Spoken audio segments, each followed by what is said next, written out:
L-irwol tal-arbitru għas-servizzi finanzjarji u li jilqa' l-ilmenti tal-pubbliku kontra entitajiet finanzjarji li huma liċenzjati mill-MFSA u jinvestigom fit-tweġiba l-mistoqsija parlamentari dwar dan l-uffiċċju li twaqqaf fl-2016. Il-Ministru għall-Finanzi Clyde Caruana qal li fl-2023 l-arbitru għas-servizzi finanzjarji rċieva 224 ilment, 149 minnhom ġew solvuti, waqt li 75 ilment baqgħu mhux riżolti. Il-Ministru Caruana qal ukoll li s-sena l-oħra lil dan l-uffiċċju daħlulu 251 ilment, ġew riżolti 213 il-każ, waqt li 38 ilment baqgħu mhux solvuti. Ma' TVM News l-uffiċjal mill-uffiċċju tal-arbitru Jeffrey Bezzina spjega li dawn huma ilmenti formali billi jitilgħu quddiem l-arbitru.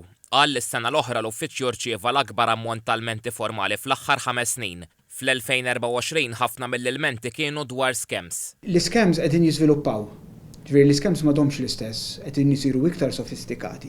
U s-sena li għaddiet ukoll l-arbitru irċieva numru ta' ilmenti li huma naqra iktar komplessi fejn individwu jibgħat numru sostanzjali ta' flus lill-iskemer imma mhux fi transazzjoni waħda, ikunu ftit. M'aħniex qegħdin nitkellmu 5,000 10,000 euro.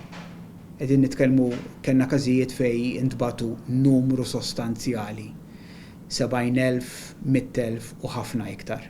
L-ilmenti dwar il-polos tal-assigurazzjoni fuq il-ħajja żdiedu.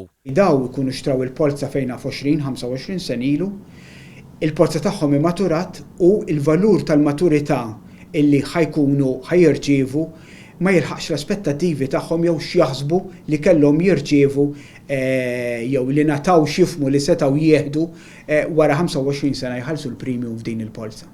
L-uffiċjal Bezzina nnota li s-sena li għaddiet ħafna mill-każijiet ġew solvuti bejn il-partijiet fil-medjazzjoni, jiġifieri fl-ewwel stadju.